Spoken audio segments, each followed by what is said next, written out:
Bien, bonjour à toutes et à tous. On va étudier en ce mois de décembre 2022 Éric Zemmour, le candidat aux élections présidentielles.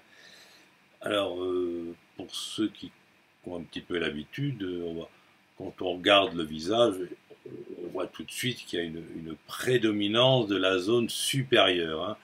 La zone 1, dans le visage, on compte principalement trois zones: la zone supérieure intellectuelle, la zone médiane instinctive, la zone inférieure matérielle, matérialiste.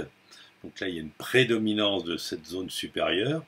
Elle prédomine dans les trois dimensions, donc en largeur, c'est la puissance; en hauteur, c'est la vitesse, et donc là, c'est la qualité intellectuelle. Plus c'est haut, plus c'est élaboré, et c'est la profondeur sur le profil qui indique la tendance forte, l'aptitude forte à tout ce qui est réflexion et intellectualisation. Donc là, on a vraiment un cérébral, c'est la cérébralisation, ce qui donne le côté théoricien, un côté vraiment, bien sûr, intelligent, qui résout les problèmes par l'intellect, un théoricien, quelqu'un de réfléchi, parfois génial. Évidemment, il peut se couper du réel parfois, par manque d'éléments matériels. En tout cas, il est très critique. Et au final, c'est quelqu'un d'orgueilleux dans tous les sens du terme. L'orgueil n'étant pas un défaut, mais une qualité, à mon sens, motrice qui permet de se surpasser, de dépasser, de conforter une position élaborée malgré la tempête du moment. Voilà, donc premier point par rapport à cette prédominance de la zone supérieure. Alors on peut ajouter deux particularités à cette cérébralisation forte. C'est que pour la projection, premièrement, la projection étant la projection arrière-avant sur le profil, elle est particulièrement importante, hein. C'est donc, je vous rappelle que c'est l'aptitude à, l'intérêt pour, associé au symbolisme de la forme étudiée. Donc là, c'est l'intellect, cette forme intellectuelle est très très développée. C'est pour ça que d'une certaine manière, on a l'impression qu'il écrase un peu tout le monde, et à mon avis, il est quand même très fort, même si on n'est pas d'accord, hein. Il y a une performance tout à fait remarquable, à mon avis, au niveau intellectuel. Et tout cela est associé à un front qui est assez incliné, tout curieusement, hein, vous voyez, donc la moyenne c'est dans les 15 degrés, là on est plutôt dans les 20-25 degrés, donc tout ce on vient de dire, on peut un peu compenser par une pensée donc dynamique, une compréhension ultra rapide, une indépendance d'esprit. Finalement, c'est un intellectuel, mais qui donne un peu un homme d'action par certains côtés, hein. Ça donne aussi quelqu'un qui n'aime pas trop les contraintes, les règlements, enfin, tout ce qui est contraignant par rapport à ses capacités, à sa liberté personnelle, quoi. Alors, ce front incliné donne aussi une espèce de goût du risque.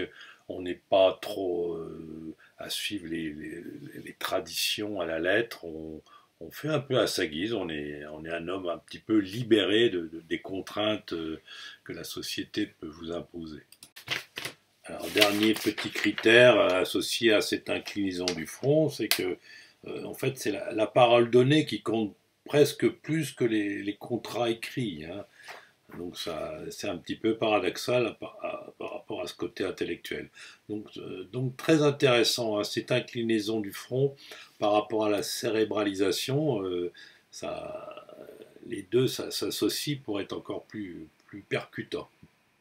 Alors, bien sûr, si on a une zone supérieure prédominante, ça veut dire qu'il y en a une ou deux autres qui sont développé de façon insuffisante. Alors lui, c'est particulièrement la zone inférieure, la zone 3, qui est un petit peu moins prédominante, un peu moins projetée, pas très large, pas très haute.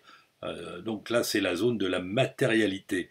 Alors, bien sûr, avec une zone un petit peu moins prononcée, on est moins matérialiste. Les réponses existentielles sont moins dans l'accumulation, dans la stabilisation, dans l'action concrète et matérielle.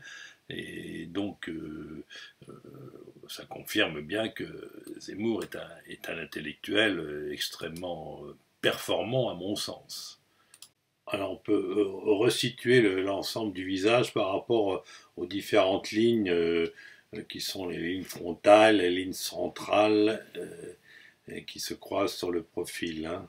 Alors la tendance, bah, c'est la ligne verte qui part de l'oreille jusqu'au bout du nez, qui est perpendiculaire à la ligne frontale.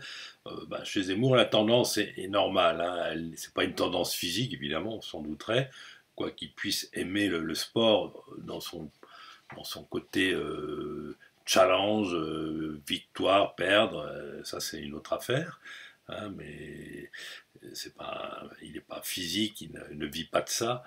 Il n'est pas non plus trop intellectuel, donc elle ne descend pas par contre trop en dessous de la pointe du nez. Bon, tendance médiane. Par contre, la nature, hein, il y a la tendance et la nature. La nature, c'est l'inclinaison de la ligne frontale par rapport à un visage qu'on peut voir de profil, euh, avec une tête à peu près droite, évidemment. Donc là, vous voyez, sur le profil, la ligne jaune est en accent aigu, donc la ligne frontale est en accent aigu parce qu'il y a une zone 1 qui est prédominante et le menton est un petit peu en retrait.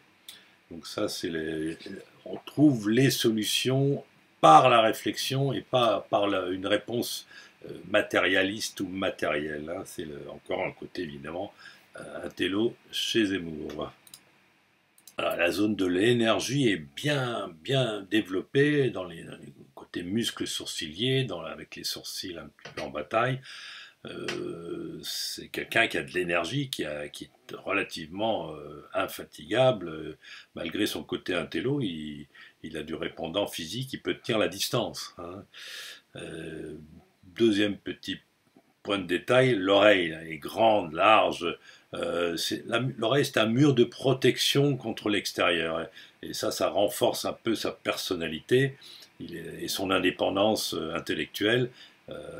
Voilà, il n'a pas peur entre le front un petit peu incliné, cette oreille qui le protège, il n'a pas peur de s'afficher, de s'opposer, et de démontrer des choses qui ne plaisent pas à tout le monde.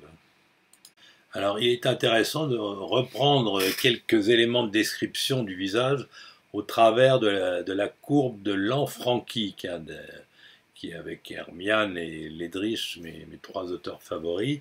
Hein, il a fait des statistiques et des courbes de statistiques sur les différents types synthétiques, hein, lymphatiques, digestifs, sanguin, respiratoire, musculaire, bilieux, cérébral et nerveux. Alors là, on va reprendre la courbe du cérébral, vu qu'on est avec notre Zemmour.